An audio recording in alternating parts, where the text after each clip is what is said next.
श्री बाळूमामा प्रसन्न या संदेशाकडे पाहून दुर्लक्ष करू नका। जर का तुम्ही बाळूमामांचा हा संदेश आज शेवटपर्यंत ऐकलात तर तुम्हाला आनंदाच्या बातमीचा कॉल येईल आणि तुमच्या मनातील सर्वात मोठी इच्छा पूर्ण होईल।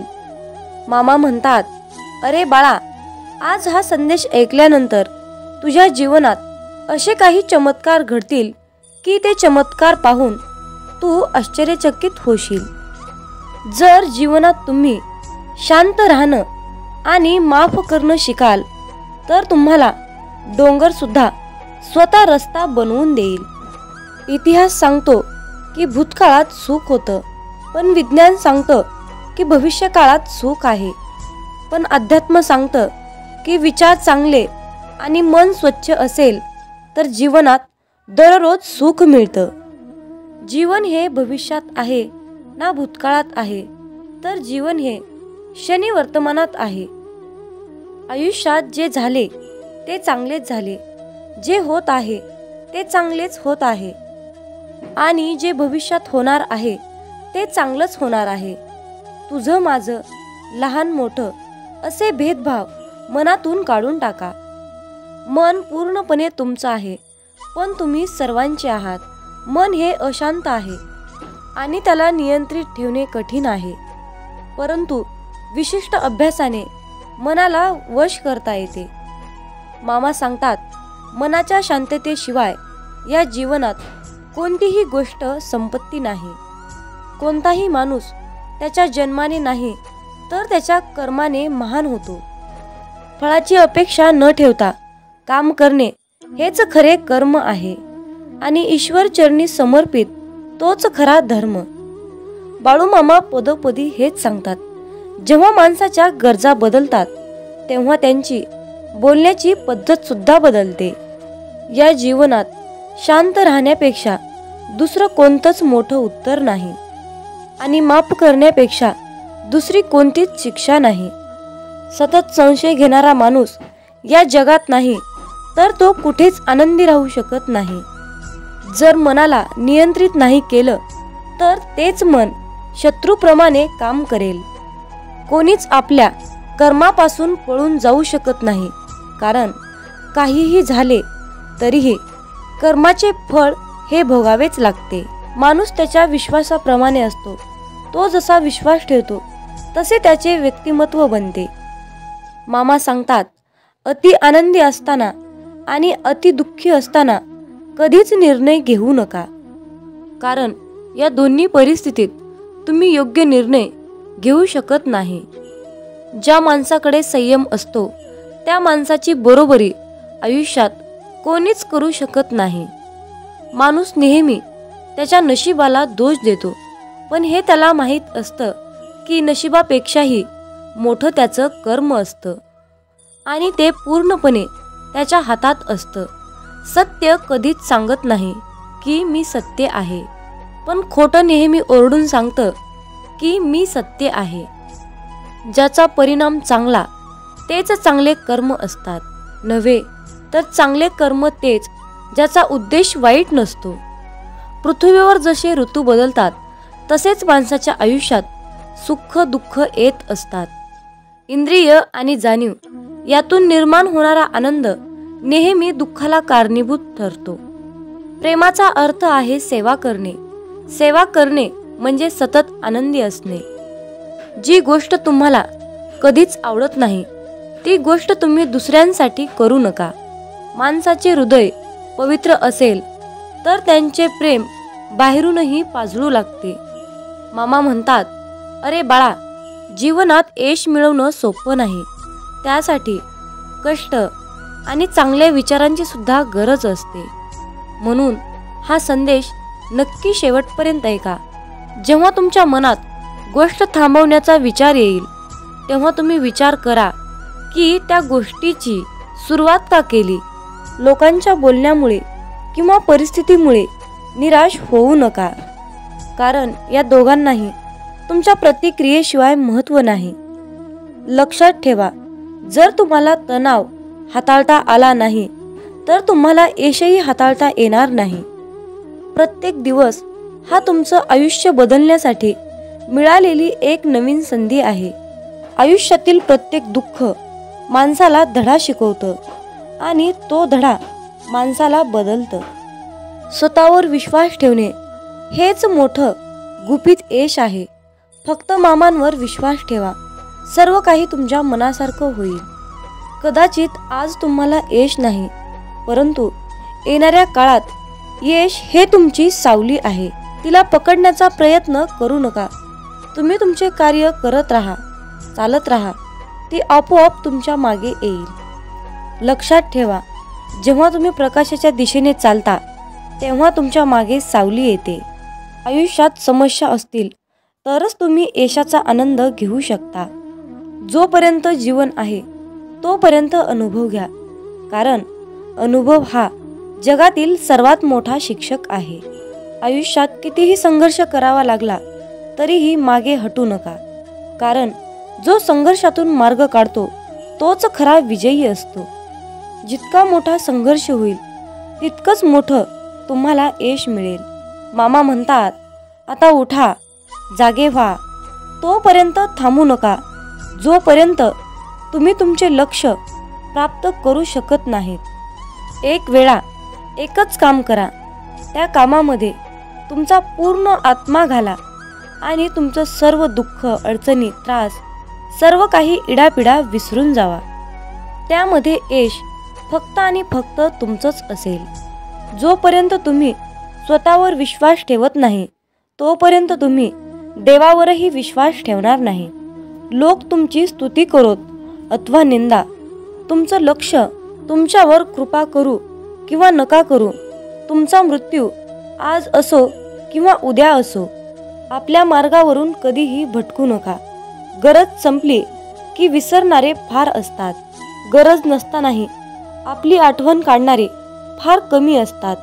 गेलेला काळ कधीही बदलता येत नाही, परंतु येणारा काळ आपल्या हातात आहे.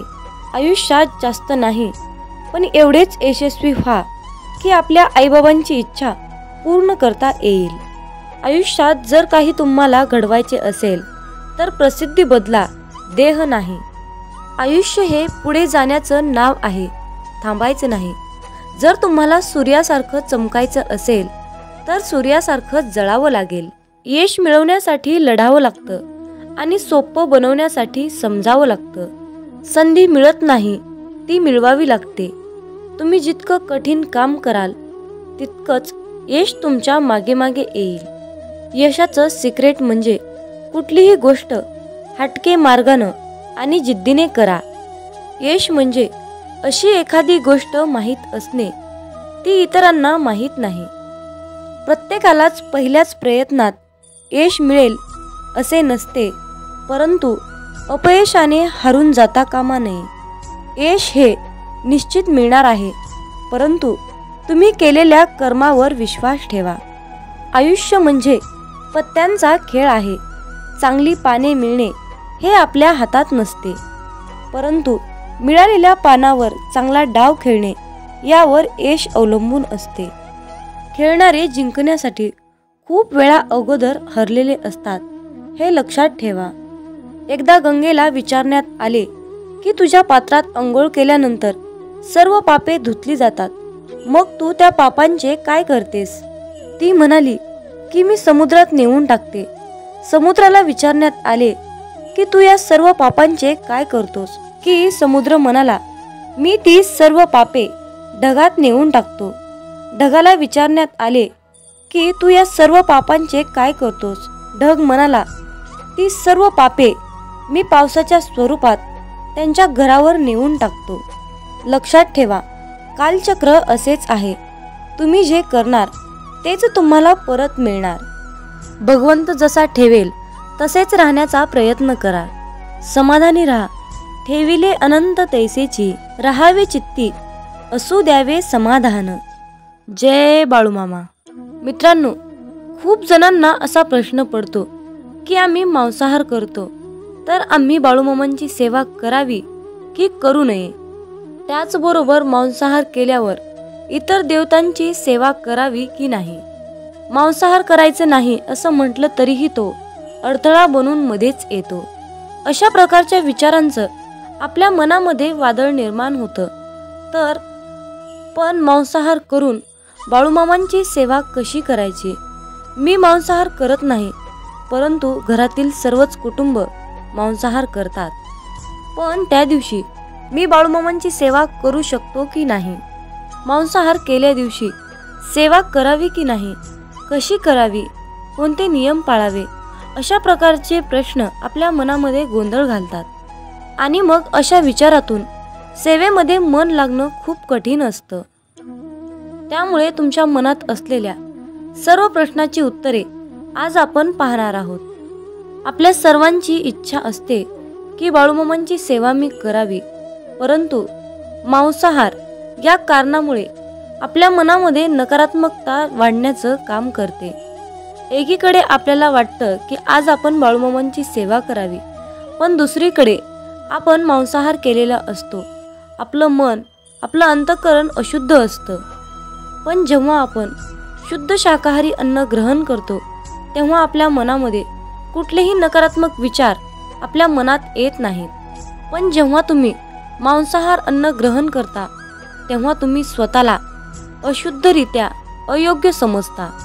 आणि तेव्हा आपल्या देवतांची, आपल्या बाळूमामांची सेवा करणे अयोग्यच असते. ज्या दिवशी घरामध्ये मांसाहार जेवण बनलेले असते, त्या दिवशी घरात दररोजच्या सारखे प्रसन्न वातावरण नसते. घरामध्ये अशांतता वाटते. जर तुम्ही त्याकडे अतिशय बारकाईने लक्ष दिले तर तुम्हाला त्याचा अनुभव येईल. मांसाहार हा बाळूमामांच्या सेवेतील अडथळा बनू शकतो. त्यासाठी त्यावर एक उपाय आहे. ज्या दिवशी तुम्ही मांसाहार अन्न ग्रहण केले आहे, त्या दिवशी तुम्ही बाळूमामांची सेवा न केलेलीच बरी. त्या दिवशी बाळूमामांची सेवा कसल्याही प्रकारे करू नका. पण एक गोष्ट लक्षात ठेवा, ज्या दिवशी तुम्ही मांसाहार केला आहात, तो दिवस तुमचा बाळूमामांच्या नामस्मरणाशिवाय व्यर्थ गेला आहे असे समजा. कारण एका ग्रंथात लिहिले आहे, ज्या दिवशी पुण्य घडले नाही, तो दिवस गेला वाया. तया येमाशी करुणया नाही करावे पुण्य तात्काळ. या वाक्याचा अर्थ असा आहे, ज्या दिवशी आपल्या हातून पुण्य घडणार नाही, तो दिवस आपला वाया गेला आहे असे समजावे. परंतु त्या येमाला दया नसते, म्हणून तात्काळ पुण्य करावे लागते. परंतु या मांसाहारामुळे आपला एक दिवस मात्र व्यर्थ गेला, हे मात्र निश्चित आहे. हे सर्व प्रश्न तुमच्या मनातील झाले. पण तुम्ही तुमच्या स्वतःच्या मनाला प्रश्न विचारा की मी मांसाहार करतो, हे बाळूमामांना आवडत असेल की नाही? याचे उत्तर तुम्ही शोधण्याचा प्रयत्न करा. ही माहिती अनेक माध्यमातून एकत्रित केलेली आहे, त्यामुळे कुणीही याचा संबंध अंधश्रद्धेशी जोडू नका, हीच विनंती आहे. मामांचे प्रेम समजण्यासाठी आपले मन पूर्णपणे शांत ठेवावे. जेव्हा आपले मन शांत असते, तेव्हा ते खूप शक्तिशाली असतात. मित्रांनो, मेंढी माऊली असं नाव मुखामध्ये घेतलं की पटकन आपल्या डोळ्यासमोर बाळूमामांची मूर्ती उभी राहते. श्री खंडेरायांचा अवतार मानण्यात येणाऱ्या श्री संत बाळूमामांचे अनेक भक्त आहेत. मामा सांगतात, नेहमी चांगले कर्म करत राहायचे, एक ना एक दिवस त्याचे फळ मिळणारच. जे बाळूमामांच्या सेवेमध्ये तल्लीन होऊन मामांची सेवा करतात, त्यांना बाळूमामा नेहमीच संकटातून तारतात. आयुष्यात कितीही संकटे आली तरीही बाळूमामांचे नामस्मरण केल्यानंतर आणि बाळूमामांनी जीवनाबद्दल सांगितलेले सार लक्षात घेतल्यानंतर नक्कीच जीवनाचे सार्थक होते. बाळूमामांची अगाध महिमा आणि त्यांनी त्यांच्या अवतारामध्ये केलेले कार्य हे अपार आहे. रोजच्या जीवनात आपण कसेही जगतो, पण आपल्या आयुष्यात काय बरोबर आहे आणि काय चुकीचे आहे हे पडताळणे अत्यंत महत्त्वाचे आहे.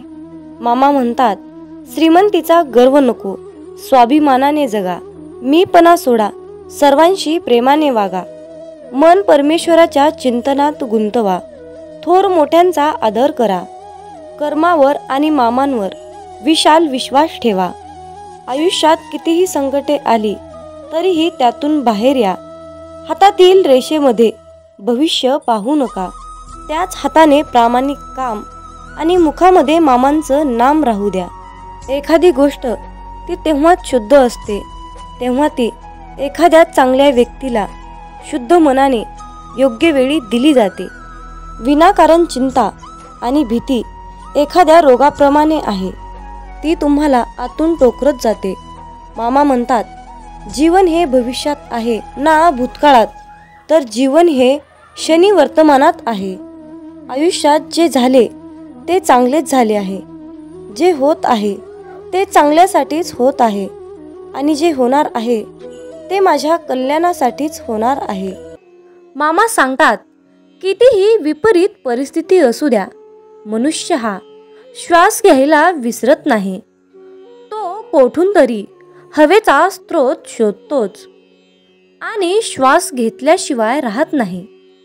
त्याचप्रमाणे यशाची ओढ लागलेला मनुष्य कितीही विपरीत परिस्थिती असू द्या, यश खेचून आणतोच.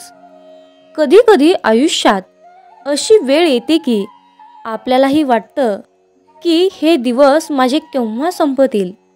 पुन्हा पुन्हा त्याच अडचणी, तेच संकट माझ्या आयुष्यात येतात. हे केव्हा संपेल? मी आता हे सगळं सहन नाही करू शकत, कारण प्रत्येक वेळी नवा प्रॉब्लेम माझ्या पुढे उभा आहे. अशा वेळी काय करावे? डोळे घट्ट बंद करून श्री संत बाळूमामांचा फोटो डोळ्यासमोर आणून अगदी मनापासून श्रद्धेने अंतःकरणातून श्री संत बाळूमामांच्या नावाचं ध्यान करावं. बाळूमामांचा चेहरा डोळ्यासमोर आणून मामांना सांगावे, मामा, माझे सर्व दुःख, माझे सर्व संकट, अडचणी, समस्या सर्व काही तुमचे आहे आणि मी मात्र तुमचा आहे. माझं आयुष्य तुमचं, माझं सर्वस्व तुमचं. आता तुम्ही काय आहे ते बघा. मी कसलंही टेन्शन घेणार नाही. माझं टेन्शन आता तुम्ही घ्या. मामांवर सर्व सोपवा आणि चिंतामुक्त होऊन मामांवर विश्वास ठेवा. मामा सर्व काही ठीक करतील. मामा म्हणतात, माझ्या प्रिय बाळा, तुला अशाच प्रकारे जगायचं आहे जिथे तुला मान मिळेल, जिथे तुला मतं ठेवण्याची मुभा मिळेल. मनामध्ये नेहमी सकारात्मक विचार ठेव, तेव्हाच तर तू या जगामध्ये स्वाभिमानाने जगू शकणार. अरे बाळ, तू कुणाच्या शब्दाखाली दबला जाणार नाहीस. अशाच प्रकारची जगण्याची रीत बनव.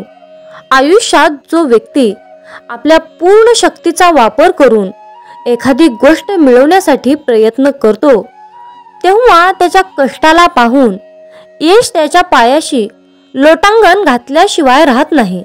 आपल्या समाजात अशा प्रकारची अनेक लोक आहेत, ज्यांनी आपलं संपूर्ण आयुष्य समर्पित करून जिद्दीद्वारे अनेक गोष्टी प्राप्त केल्या आहेत.